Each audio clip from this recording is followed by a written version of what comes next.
يا أيها الناس اتقوا ربكم الذي خلقكم من نفس واحدة وخلق منها زوجها وبث منهما رجالا كثيرا ونساء واتقوا الله الذي تساءلون به والأرحام إن الله كان عليكم رقيبا.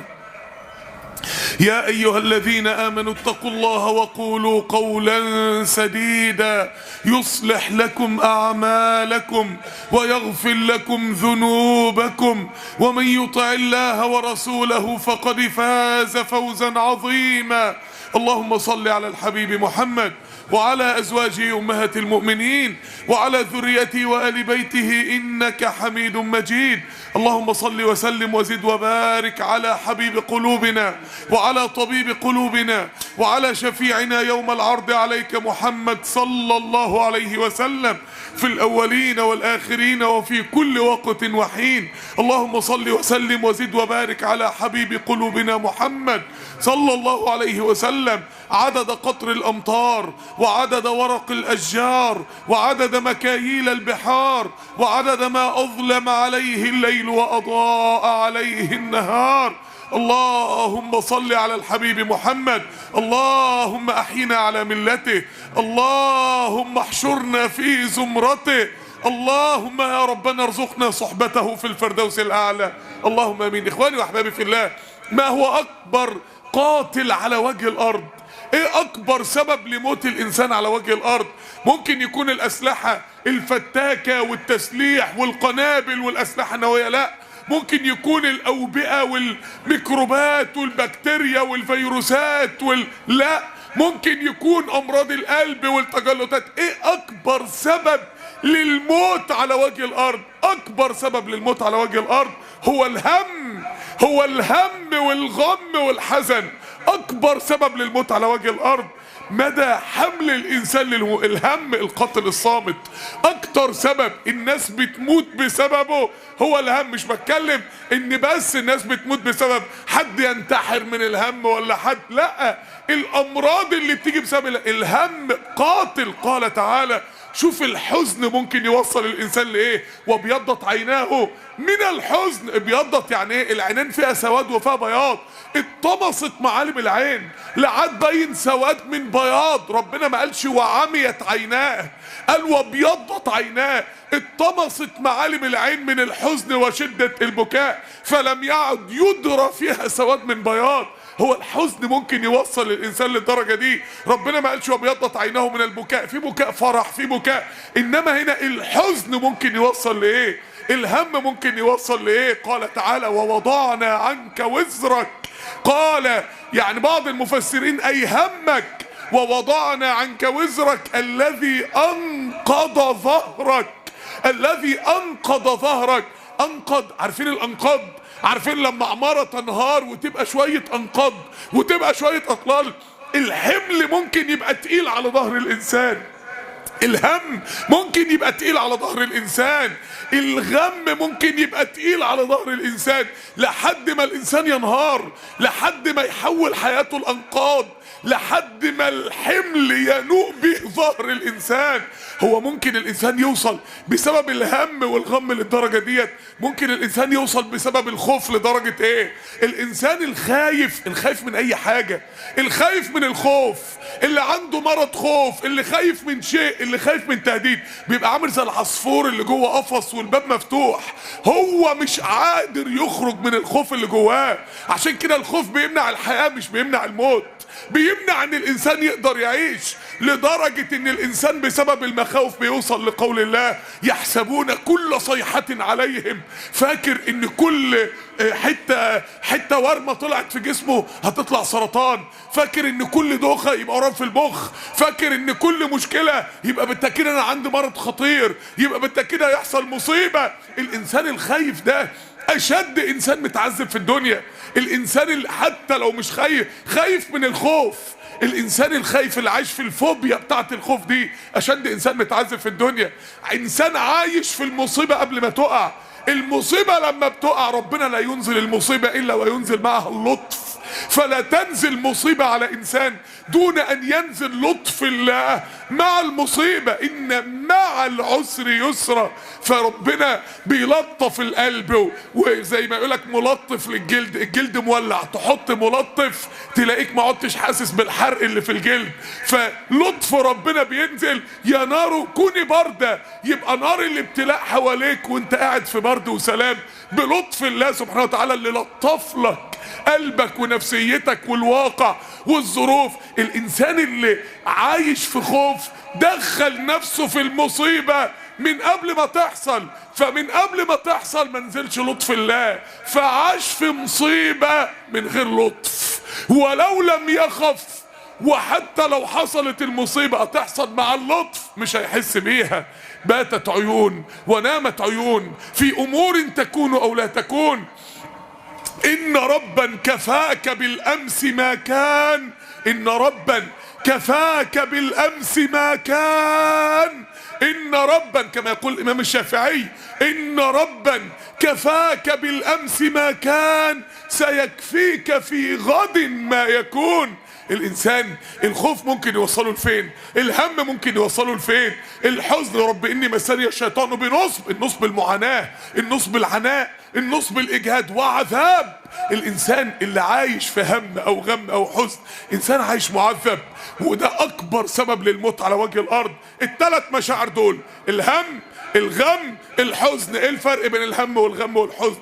الهم على حاجة مستقبلية، مهموم بحاجة لسه ما حصلتش تيجي او ما تجيش.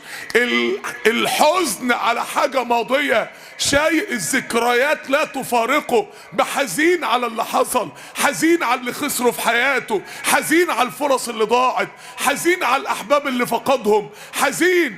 الغم على شيء واقع هو موجود فيه فعليا. فالانسان ما بين الحزن على الماضي والغم على الواقع والهم بالمستقبل بيتدمر. الحزن والهم والغم عاملين زي نار هادية بتسوي البني ادم، بتدمر له جسمه وعقليته ونفسيته بالراحة لحد ما يبقى انقض ظهرك، لحد ما يبقى انقاض انسان، لحد ما ينهار ان استسلم لهذه الامور او ان لم يرفع الله عنه هذه الامور. طب ازاي نواجه الحاجات ديت؟ ازاي نتخلص من الاكتئاب والامراض النفسيه؟ ازاي نتخلص من الهم والحزن والغم؟ ازاي نتخلص من هذه المشاعر النفسيه المدمره اللي مهما الانسان كان في نعمه المشكله مش من براه، المشكله جواه، المشكله جوه البني ادم ما هياش براه. فهو مش حلها فلوس، مش حلها ان في حاجه جوه لازم تحصل. اسباب التخلص من هذه المشاعر النفسيه المدمره، اول حاجه الفزع الى الله واللجوء الى الله سبحانه وتعالى. ربنا رفعة الايد لله من اعظم اسباب زوال الهم والغم والحزن. ازاي؟ اول حاجه الهم والحزن، النبي عليه الصلاه والسلام بيدينا علاج 2 في 1.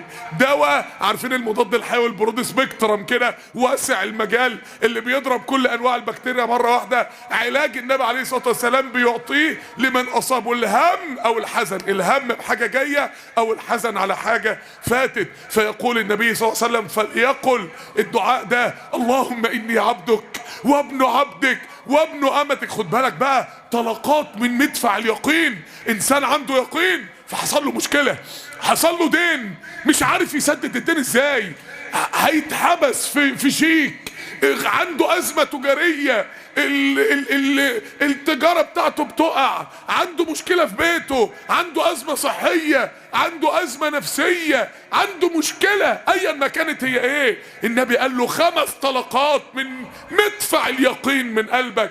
الطلقة الأولى من اليقين: اللهم إني عبدك، إني توكيد، أنا عبدك يا رب، أنا عبدك في السراء وعبدك في الضراء، أنا عبدك وأنا سليم وعبدك وأنا مريض، وهفضل عبدك يا رب. لو اديتني الدنيا باللي فيها أنا هفضل عبدك، ولو خدت مني كل حاجة أنا هفضل عبدك، لو شافتني عبدك، ولو مرضت عبدك، لو اختنيت عبدك، ولو افتقرت عبدك، لو حصل في الغربة عبدك، في السر عبدك، في العلن عبدك، في السراء عبدك وفي الضراء عبدك، وانا جعان عبدك، وانا شبعان عبدك. انا مهما حصل يا رب، مهما حصل ابتلاءات انا مش هتغير، انا لن اتغير مع الله، قلبي مش هيتغير معاك ابدا يا رب. قلبي جوه القصر زي قلبي جوه الكوخ، قلبي زي سيدنا يوسف جوه السجن. إنا نراك من المحسنين، على عرش وزارة المالية في مصر، إنا نراك من المحسنين. أنا يا رب معاك زي ما أنا. اللهم إني عبدك وابن عبدك وابن أمتك. أنا فتحت عيني معرفش سيد ليا غيرك، أنا نسبي عريق في العبودية ليك يا رب. ده أنا عبد ابن عبد، مش عبد بس، ده أنا عبد، وأهلي وأجدادي وكل البشرية عبيد عندك يا رب. دي النقطة الأولانية، أول طلقة، العزم. أنا مش هتغير، مفيش ابتلاء هيغيرني يا رب، مفيش ابتلاء هيخرجني من عبوديتي ليك يا رب. اللهم إني عبدك وابن عبدك وابن أمتك. 2، ناصيتي بيدك، ناصيتي بيدك. أنا واقف تايه يا رب، أنا واقف تايه مش عارف أروح فين، أنا الدنيا مقفلة في وشي وممكن في سكك مفتوحة. ايه الطريق اللي يخرجني من اللي انا فيه؟ قدني للخير يا رب، ناصيتي بيدك. امشي في انهي سكة عشان اخرج من اللي انا فيه؟ اخرجني مخرج صدق. اطلع من اللي انا فيه ده ازاي؟ اطلع من الهم والغم ده ازاي؟ ناصيتي بيدك. الناصية هي مركز اتخاذ القرار. عشان كده الله سبحانه وتعالى يقول سبحانه وتعالى في القرآن الكريم، الله سبحانه وتعالى يقول فيؤخذ، يعرف المجرمون بسيماهم، فيؤخذ بالنواصي والأقدام. أول ما يطلع من تحت القبر الملائكة تفضل تضرب ناصيته وقدمه والعياذ بالله. اشمعنى الناصية؟ المكان اللي اتخذ قرار المعصية. واشمعنى قدمه؟ العضو اللي نفذ قرار المعصية. فهنا اتخذ القرار وهنا سعت القدم لتنفيذ القرار. الاتنين دول جزاء من جنس العمل. فالناصية دي مكان اتخاذ القرار. ناصيتي بيدك، خليني اخد القرار الصح، خليني امشي في الطريق الصح. قدني يا رب من ناصيتي للطريق المظبوط. عشان كده فألهمها فجورها وتقواها. قال بعض المفسرين في هذه الآية أي إما أن يلهمك الله الفجور والعياذ بالله تبقى اتخذلت، وإما أن يلهمك التقوى تبقى وفقت. الهمني الخير يا رب، الهمني الرشد يا رب، الهمني واقذف جوه قلبي الصح ايه واعمل ايه وارضيك في الازمه ازاي واخرج من الازمه اللي انا فيها ازاي. مش ممكن. كلام جبار يا اخواني، كلام عبوديه، كلام لا يقوله الا نبي مبلغ من الله. ان هذا الافق العظيم يخرج على لسان النبي عليه الصلاه والسلام في ساعه الهم والحزن. اوعى تفقد عقلك ساعه المشكله، انت محتاجه. اوعى تواجه الخوف اللي بيهجم عليك من غير الملكات اللي ربنا اداها لك. هتبقى ناقص، هتبقى عاجز، هتبقى بتواجه الخوف وبتواجه الهم وانت مهلهل زي الحمص البالي. النبي عليه الصلاه والسلام بيخليك عقلك يرجع لك قدام الحزن. 3، ماض في حكمك. الحكم هنا ممكن يبقى الشرعي والقدري، انما الجملة اللي بعدها الرسول اتكلم على الحكم القدري، فممكن دي تبقى الحكم الشرعي. ماض في حكمك. انا يا رب مش هتمرد على طاعتك. انا يا رب لما تبتليني مش هسيب الصلاة. واحدة لما جوازها يتأخر تخلع الحجاب. انا يا رب مش هتمرد على شرعك ساعة الابتلاء، مش هتخنق من الدين ساعة المشاكل، مش هقول هو ربنا عمل لي ايه، ما انا صليت وصمت اهوت وبعد كده في الاخر حصل لي مشكلة. ماض في حكمك. انا تحت حكمك يا رب، انا تحت حكمك وتحت شرعك وتحت امرك وتحت نهيك. انا لن اتغير في الطاعة ابدا، انا لن اسلك سبيل غير سبيل التدين ابدا. ماض في حكمك. 4، عدل في قضاؤك. عدل في قضاؤك، عدم التمرد بقى على قدر الله. عدل في قضاؤه. هو اللي بيحصل لك ده بيحصل لك ليه؟ هو انت عندك مشاكل ليه؟ هو انت والشيطان جاي لك بقى زي سيدنا ايوب لما حرقت ارضه وقتل ومات غنمه ومات اولاده وكان بيصلي فذهب اليه الشيطان فقال يا ايوب انظر الى ربك الذي اخترته ووحدته وعبدته، لقد قتل الله غنمك، لقد احرق الله ارضك، لقد قتل الله ولدك.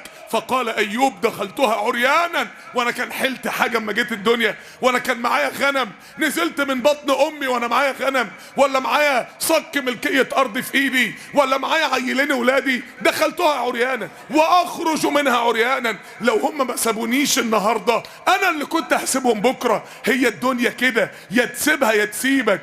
واخرج منها عريانا. سيدنا ايوب صفعه بمدفع اليقين من قلبه. اول ما الشيطان جه يشككه: عدل في قضاؤك. انا صحيح حصل لي مشكله ماديه او مشكله صحيه او ازمه في بيتي او مشكله نفسيه، بس يا رب انت ما بتظلمش حد. بس يا رب يقينا انا عملت ذنب استاهل بيه ده، يقينا في حكمه من ورا الابتلاء ده، يقينا انت تريد بيا خير او تريد بيا اصلاح شيء فابتلتني الابتلاء ده عشان اصلحه. عدل في قضاؤك، عدم سوء الظن بالله. اسالك المدفع الخامس بقى والطلقه الخامسه من مدفع اليقين: اسالك بكل اسم هو لك. اسالك الهم بقى. انسان عايز يخرج من النفق اللي هو فيه، عايز يخرج من الاكتئاب اللي هو فيه، عايز يخرج من الغم اللي هو فيه، عايز يخرج من الحزن والهم اللي عايش فيهم، عايز يخرج من المشاكل اللي هو فيها. فبعد بقى ما اثبت اليقين لله، الطلقه الخامسه: اسالك بكل اسم، بكل اسمائك الحسنى اللي اعرفها واللي ما اعرفهاش، بكل اسم هو لك ليس لغيرك. محدش رحيم غيرك. عشان كده ربنا ما قالش انه رحيم، ربنا قال انه الرحيم. الف ولام دي قصر حصر الله بس. ربنا انت الرحيم بس يا رب، انت الودود بس يا رب، انت القريب بس يا رب، انت اللي عليم بحالي بس يا رب، انت اللي قادر تفرج كربي بس يا رب.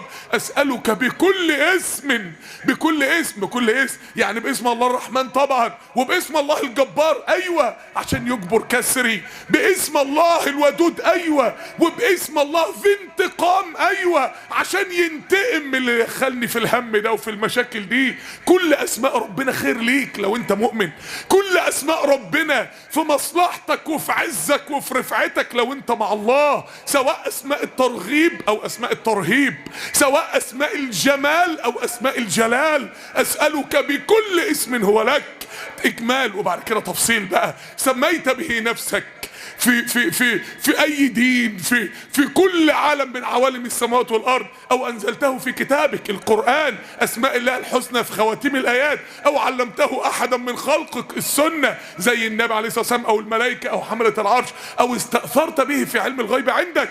يبقى اسماء الله الحسنى 99 اسم. غلط.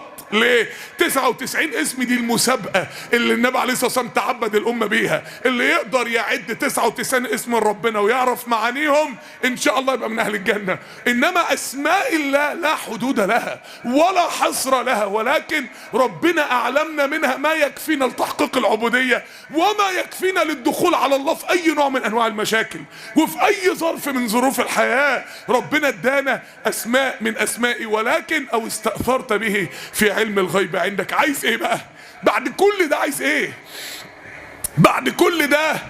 ان تجعل القرآن العظيم ربيع قلبي. انا يا رب مش بسألك الاول ان الدنيا تتصلح، لا، والدين الاول يا رب. ربيع، خلي قلبي ربيع يا رب.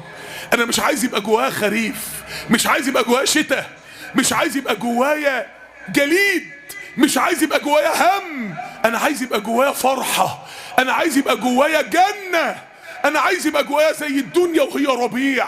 ان تجعل القرآن العظيم ربيع قلبي، يبقى جوايا جنة مثمرة من جميع انواع الرياحين والثمار. ونور صدري، نورها لي من عندك يا رب، نور لي قلبي ونفسي يا رب، ما تخليهاش مظلمة من جوه يا رب.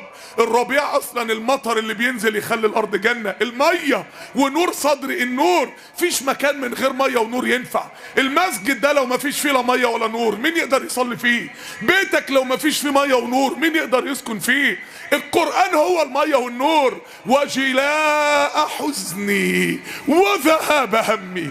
وجلاء حزني، اجعل القرآن العظيم جلاء حزني يا رب. القرآن يعالج كل الماضي اللي جوايا، يعالج كل بؤر الحزن اللي جوه قلبي على الماضي بتاعي وعلى الحاجات اللي خسرتها وراحت مني، وذهاب همي. خلي القرآن يا رب ينزل على كل بؤرة خوف جوه قلبي، خوف من بكرة، خوف من المستقبل، خوف من عدو بيهددني، خوف من اي حاجة حصلت لحد شفته قدامي وخفت انها تتكرر معايا انا، خوف من عوارض الايام، خوف من ابتلاءات الاقدار، خوف من اي مشكلة يا رب من مشاكل الدنيا الرهيبة، وذهاب همي. خلي القرآن يا رب ينزل بلسم على قلبي كده، البلسم بتاع القرآن ينزل على قلبي بيسيب قلبي ولا في حزن على حاجة فاتت ولا في هم من حاجة جاية، قلب عايش في ربيع، قلب عايش في جنة، قلب فرحان ما يعملش كده غير القرآن بدعاء الله سبحانه وتعالى. يبقى النبي عليه الصلاة والسلام علمنا، عايز تخلص من الهم والحزن من مشاعرك تجاه الماضي والمستقبل، ايوه ادي الدعاء اهو. طب عايز كمان تأكد بقى، حباية صبح وبالليل، الحباية اللي فاتت دي حباية عند اللزوم، لما تحس انك مهموم ومتضايق تقوم تقول الدعاء اللي فات ده. طيب في حاجة بقى مستمرة مدى الحياة، حباية صباحا ومساء مدى الحياة، ايوه اذكار الصباح والمساء. ثبت عن النبي صلى الله عليه وسلم انه علمنا دعاء لذهاب الهم والحزن، قال عليه الصلاة والسلام اللهم اني، ده في اذكار الصباح والمساء بعد الفجر وبعد العصر، اللهم اني اعوذ بك من الهم والحزن، برضه هو هم اللي جاي وحزن على اللي فات، واعوذ بك من العجز والكسل.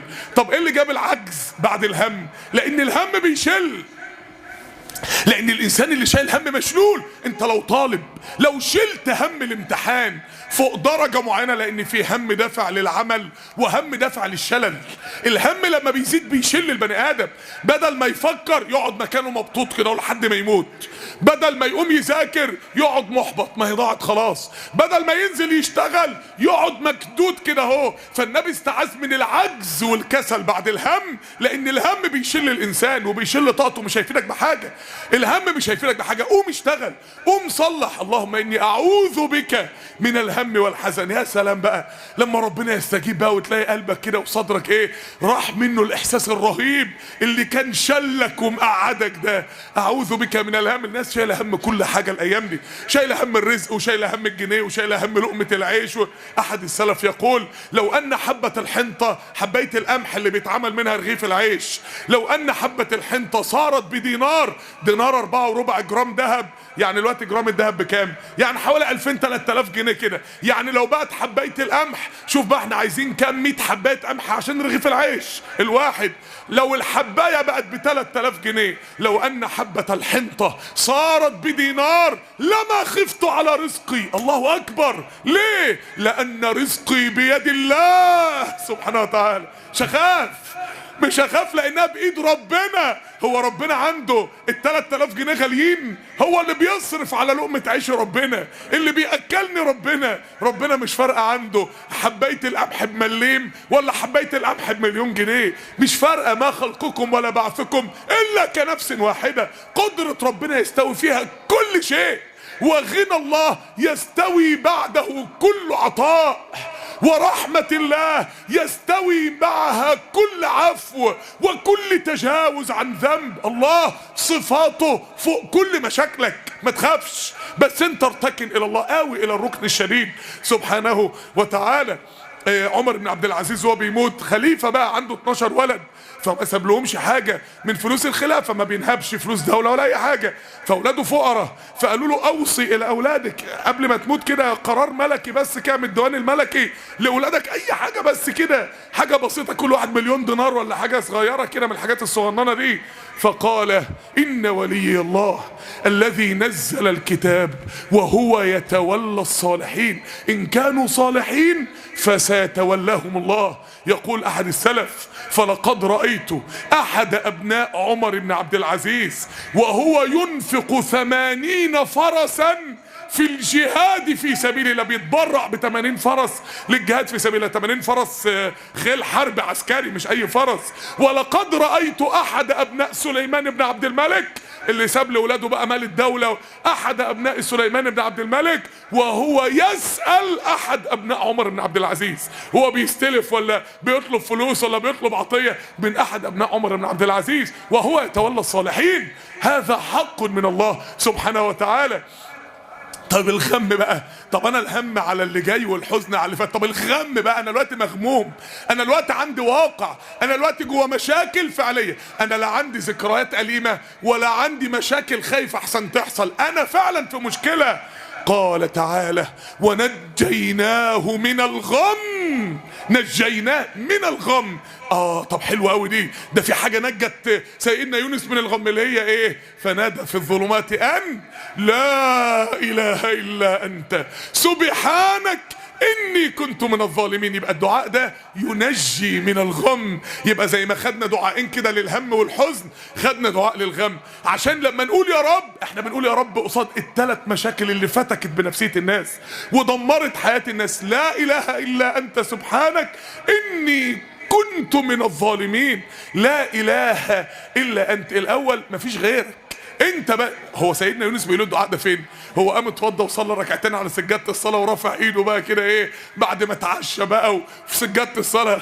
سيدنا يونس بيقول الدعاء ده جوه اكبر سجن اتسجنه انسان في تاريخ البشريه، جوه اصعب لحظه غم اتغمها بني ادم في تاريخ البشريه. ده كان في بطن حوت جوه البحر، سواء جوه الخليج العربي، جوه البحر المتوسط، ايا ما كانت بقى القول الحدث. سيدنا يونس الحوت ابتلعه فين؟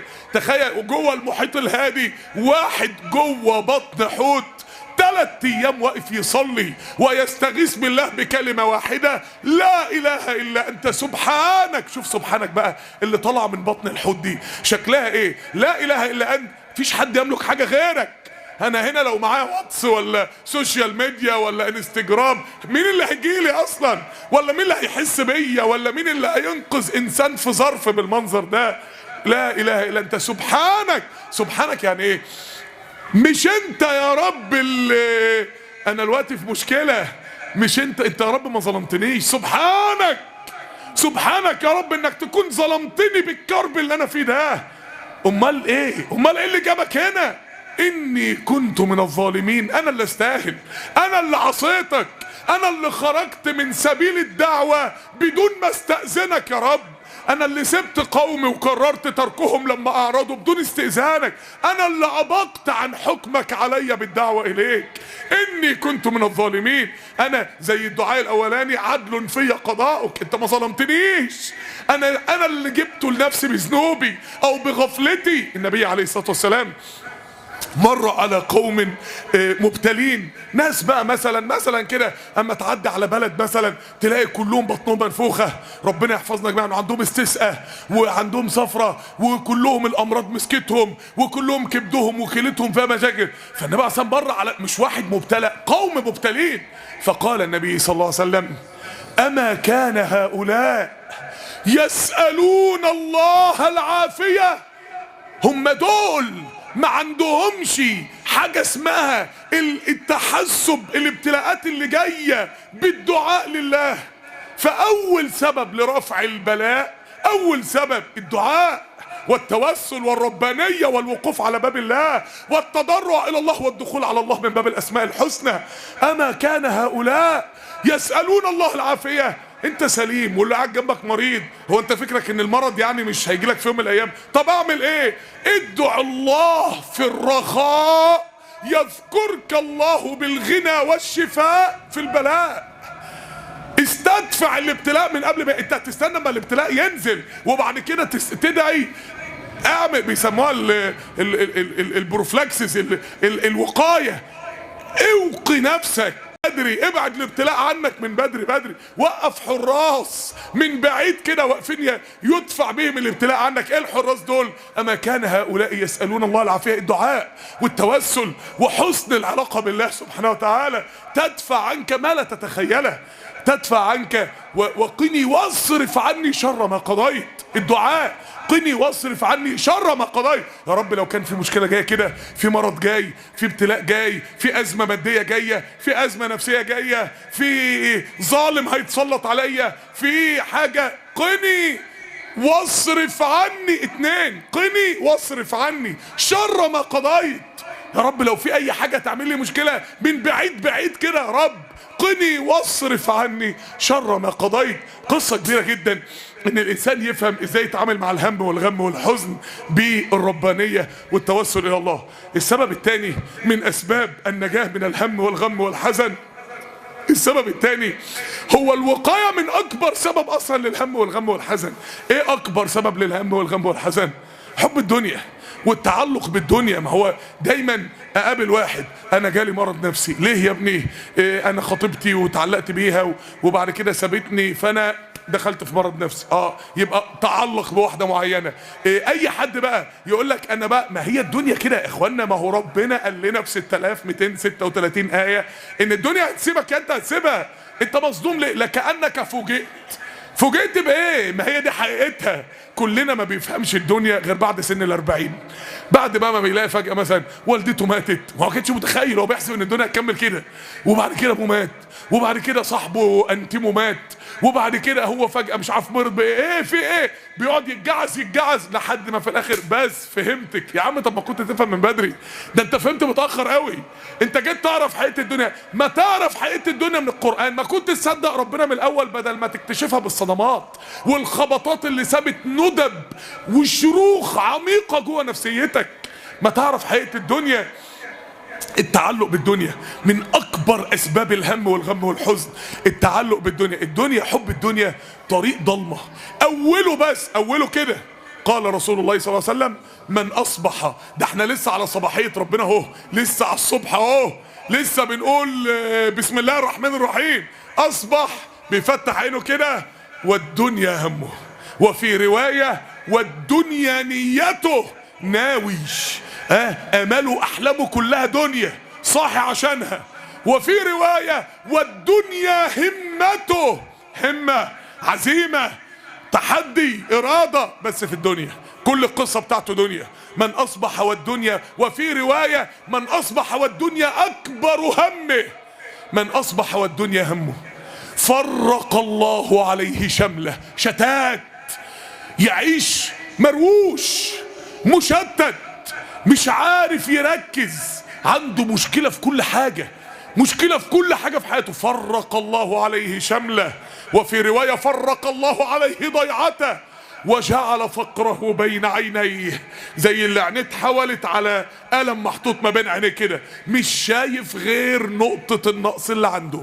ما هو شايف ان ربنا اداله وسامة، او ان ربنا اداله شهادة، او ان ربنا اداله نسب، او ان ربنا اداله مال، او ان ربنا اداله قبول اجتماعي، او ان ربنا اداله ذكاء، او ان ربنا اداله دين، او ان ربنا اداله صحبة وسند، او ان ربنا، مش شايف الكلام ده. هو شايف الحاجة الناقصة بس. فان اعطوا منها رضوا وان لم يعطوا منها. هو مش عايز غير حاجة واحدة من ربنا. اذا هم يسخطون، اذا الفجائية، ينقلب انسان تاني مع الناس، مع الله، ينقلب مع الله.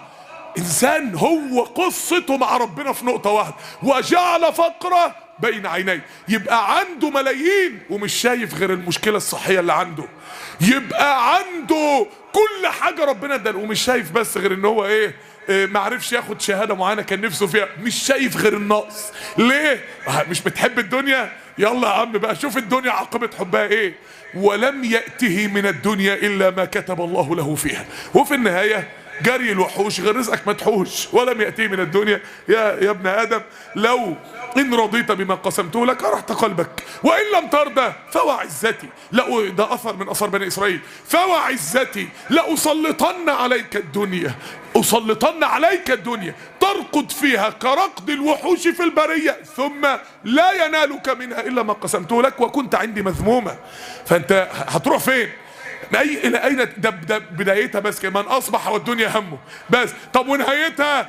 نهايتها ربنا سمى بها سورة من أسماء القرآن اسمها سورة النازعات. والنازعات غرقة. مدى المنازعة الآلام اللي بتبقى في جسد الإنسان المتعلق بالدنيا ساعة ما روحه بتتاخد من الدنيا، مش قادر. الجسم ماسك في الروح، الجسم ماسك في الدنيا، مش قادر يتخيل إنه هيسيب الدنيا دي. ودخل جنته وهو ظالم. دخل جنته يعني دخل حديقته جنته، هو ما بيفكرش ان في جنة غير الدنيا، فربنا عبر عن دنيته بجنته لانها حظه من الدنيا والاخرة، هو مش هياخد غيرها بسبب عبادته ليها والعياذ بالله، وهو اصلا مش شايف غيرها، فربنا قال ودخل جنته. هي دي، هو ما عنده ان هي الا حياتنا الدنيا. بتكلمنا عن ايه؟ كلمنيش على الاخره يا عم، وقت الله يعين الله. انا الوقت عايز اتمتع، فاستمتعوا بخلاقهم فاستمتعتم بخلاقكم. انا لازم اتمتع، والخلاق هو ان يتمتع الانسان بنعيم الاخره في الدنيا. كلمنيش عن اخره دلوقتي، انا عايز هنا، انا عايز الجنه هنا الاول، انا عايز المتع هنا الاول، وبعد كده في الاخره ان شاء الله باذن الله قصه قلمين كده على وشي من الملائكه وما عدتش تعمل كده تاني واجري على الجنه بقى وخلاص. هو ده الامر، هو ده الامر. زي ما قال ابو لهب كده تبا لك الا هذا جمعتنا.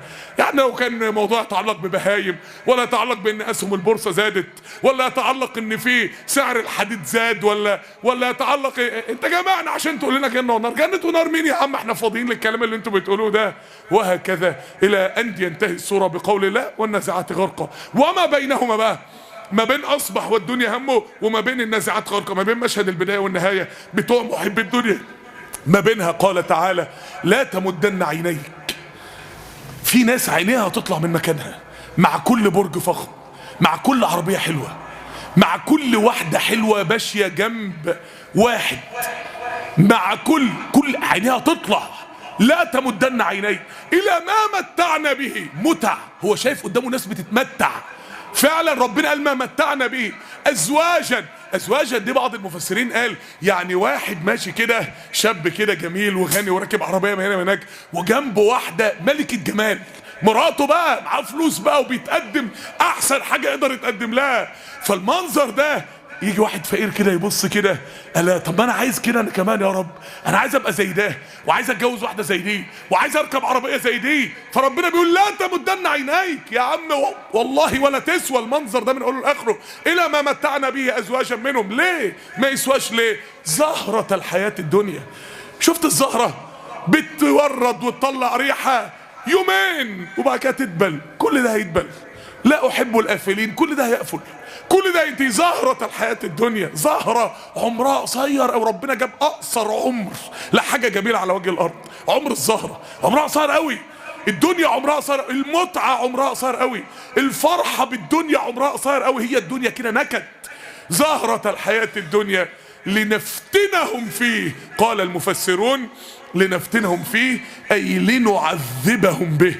اوعى تفتكر ان اللي عايش في فلوس ومش لازم يبقى، ممكن يبقى انسان متعذب اصلا، ممكن يكون اللي هو فيه ده ان لم يكن من اجل الله او ان لم يتقي الله فيه يبقى مصدر عذاب عليه ومصدر شقاء عليه، فهو عايش متعذب. لنفتنهم فيه، اولها عذاب اخرها عذاب ما بين عذاب. وبعد ما يموت بقى افرايت ان متعناهم سنين ثم جاءهم ما كانوا يعدون ما اغنى عنهم ما كانوا يمتعون. خلوهم بقى يتفرجوا على كل الكليبات ويسكنوا كل العمارات ويمشوا مع كل الستات ويلبسوا كل الموديلات ويتفرجوا على كل القنوات ثم جاءهم ما كانوا يعدون. يروحوا فين يعني؟ ما هو اخرها واحد ومعروف. كما اننا نوقن بالله فنوقن بالعاقبه. ثم جاءهم ما كانوا يعدون ما اغنى عنهم ما كانوا يمتعون. سماها المفسرون ازهد ايه في كتاب الله. ميمون بن مهران دخل على الحسن البصري فقال عظني. ميمون بن مهران بقى ده واخد ابنه معاه بقى، يلا يا ابني شفت الحسن البصري اللي الكلام بتاعه شبه كلام الانبياء، الواعظ الجبار اللي الامه كلها بتروح تحضر له الدروس بتاعته، تعالى بقى يا ابني من ايه نساله سؤال كده. فبيقول له عظني. فقال له افرايت ان متعناهم سنين ثم جاءهم ما كانوا يوعدون ما اغنى عنهم ما كانوا يمتعون. فخرج ميمون بن مهران فابنه بيقول له يا ابي ما قال لنا شيئا. هو ده اللي انت بتقول لي الداعيه اللي ما حصلش ما قالش حاجه. فقال يا بني لقد قال آية لو عقلتها لجعلت في قلبك كلوما وكلوما. ده هتشرح قلبك من الجراح اللي هتعملها فيها لو انت فهمت الآية اللي قالها ده ايه، لو انت عسيت في هذه الآية التي صدعت قلب ميمون ابن مهران رحمه الله. اخواني واحبابي في الله، في النهاية طب ومن جعل الآخرة همه ومن جعل الآخرة همه. طب الإنسان ورواية من جعل الآخرة همته همه.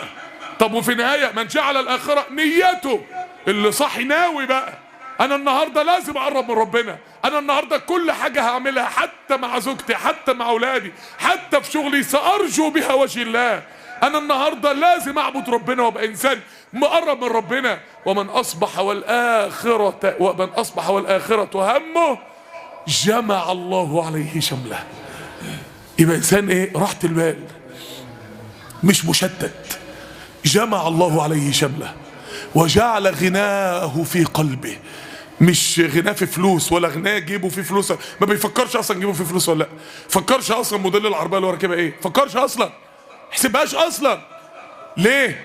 هو انا دلوقتي لو قلت لك ما تشوف لي كده الله يكرمك انت في جيبك فيه شويه رمل قد ايه؟ انت مجنون؟ انت مخك في حاجه؟ هو في واحد بيعد الرمل اللي في جيبه ده؟ المجانين اللي بتعد الرمل اللي في جيبه اهو ده بالظبط كده. فلوس مين يا عم؟ هو انا ماشي مستقوي بك اصول وبك اجول زي ما النبي عليه الصلاه والسلام قال. شفت ان الوزير كده ماشي بالعربيه بتاعته على الطريق السريع مخالف ولو جه ظابط مرور جه يقول له رخصتك، يقول له ده انا احطه تحت درسي، انت مش عارف انا ابن مين ولا ايه؟ فالنبي بيقول لربنا كده بك اصول وبك اجول.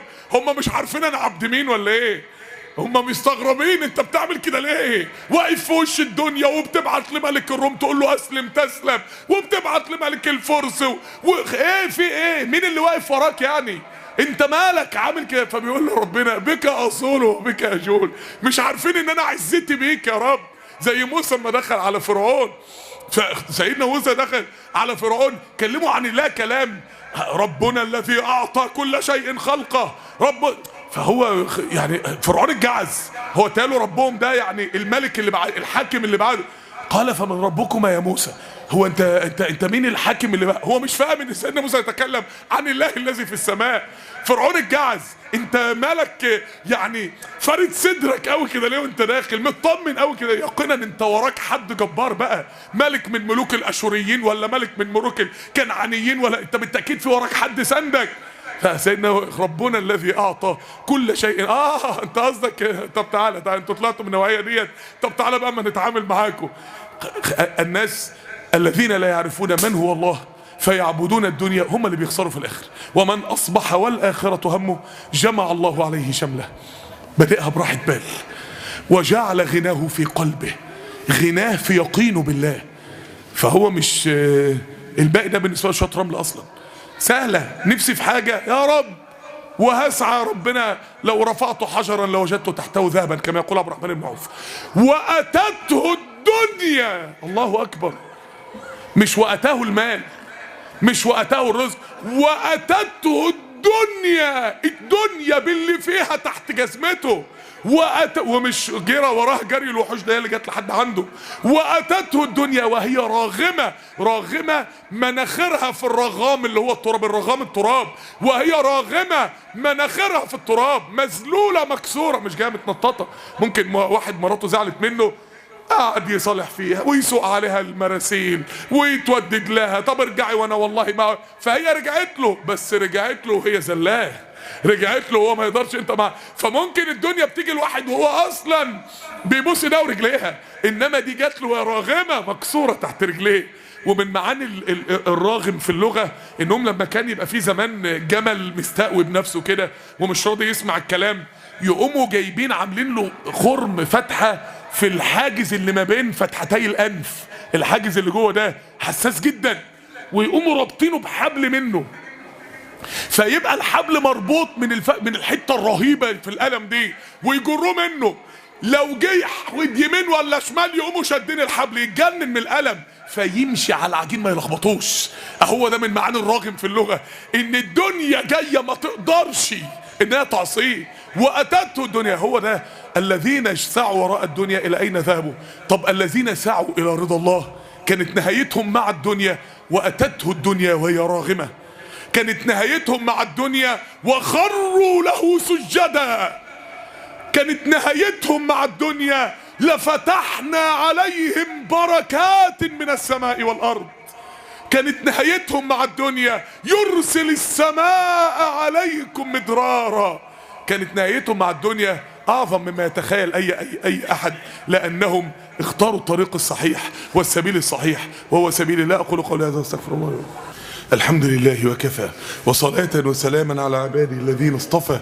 اللهم لك الحمد كله، ولك الملك كله، وبيدك الخير كله، وإليك يرجع الأمر كله. اللهم صل على عبدك ونبيك محمد صلى الله عليه وسلم في الأولين والآخرين وفي كل وقت وحين.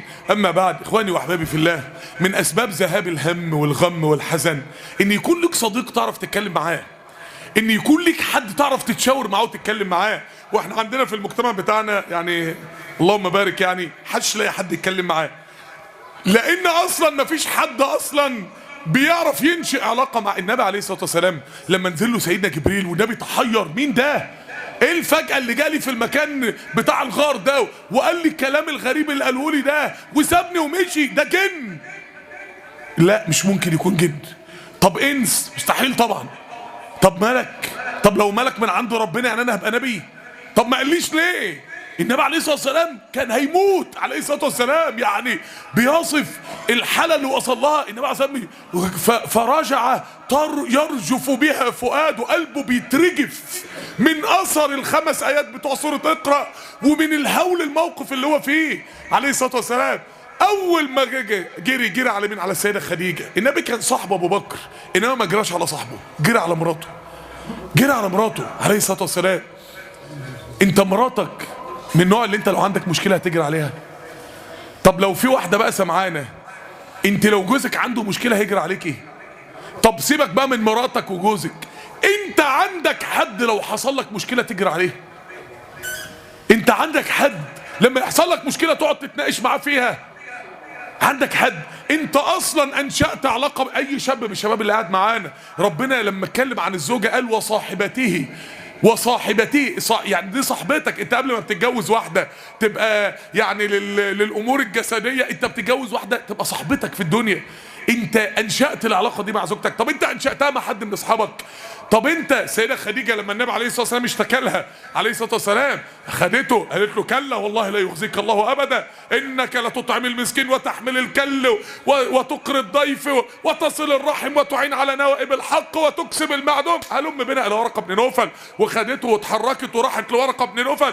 النبي رجع فاهم الموضوع ايه عليه الصلاه والسلام. في ناس بقى كل ما بتروح تشتكي لها يطبطب عليك. لا يا اخي والله انت عامل، انت زعلان يا اخي، ان شاء الله ما تخافش يا عم، انا مش عايز حد يطبطب عليا. الطبطبه بتاعتك ده هتخليني ما اكلمكش تاني اصلا، هتخليني اعمل لك شيفت ديليت من قائمه اي حد ممكن اتناقش معاه في مشكله عندي. حل معايا، فكر معايا، قول لي كلام عملي اخرج بيه.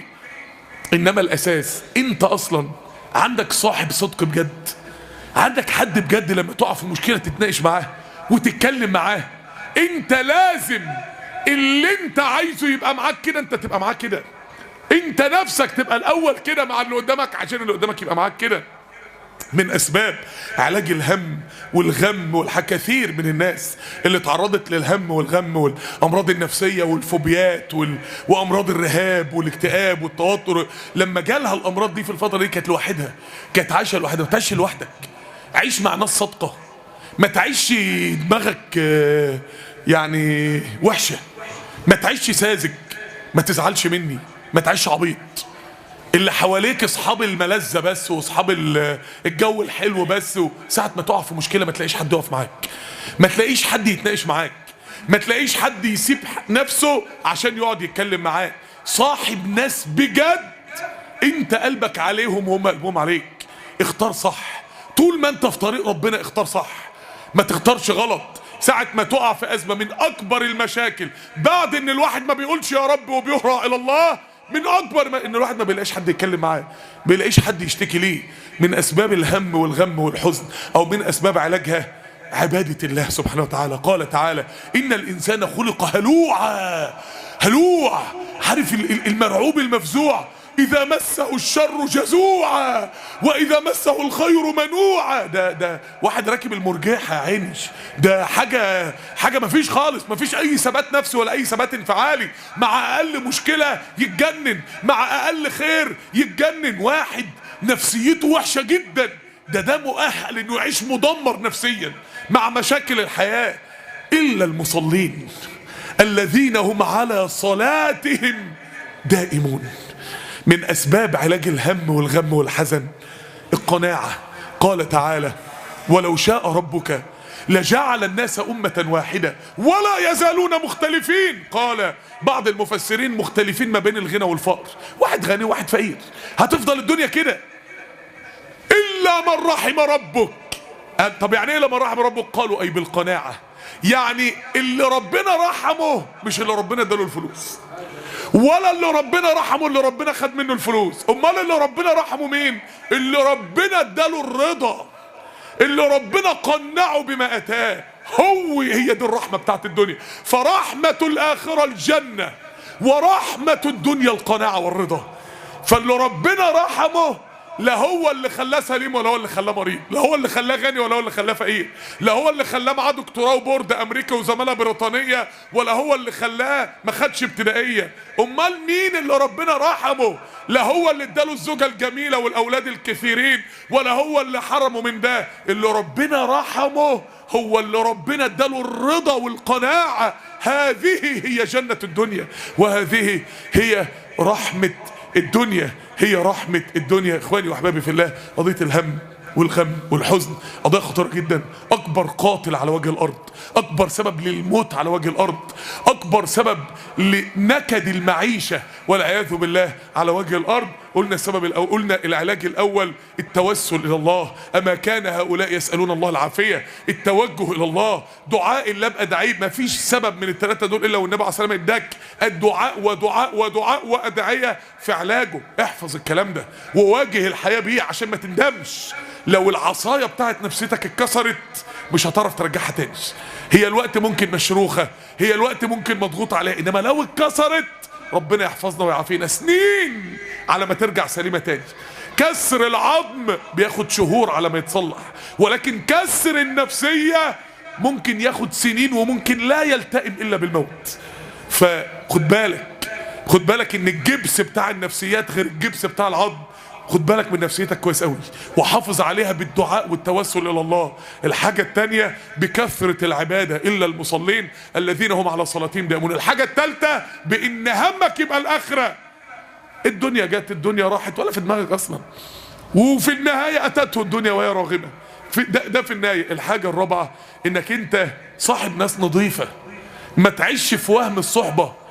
مش صاحبك اللي بيجي معاك ماتش الكورة، مش صاحبك اللي بيجي يحضر لك فرحك بس، مش صاحبك اللي يقعد معاك على قهوة، مش صاحبك اللي يشيت معاك على السوشيال ميديا. صاحبك اللي لما يشوف الحزن في عينك ما يقدرش ينام الا لما يقعد معاك ويشوف مالك، ومش عشان يطبطب، عشان يعمل زي السيدة خديجة مع النبي عليه الصلاة والسلام، عشان يشوف حل عملي، عشان يتحرك معاك، يسيب مشواره عشان مشوارك. دور على ده، لما تلاقيه ما تطلبش منه ده، خليك انت الاول معاه كده، وثق ان مادام هو خامة نظيفة يبقى ربنا رزقك احسن من ملايين الدنيا واحسن من 1000 دكتور نفسي. هو الدكتور النفسي، اعلى دكاترة نفسيين دلوقتي في الدنيا بيعمل ايه مع المريض؟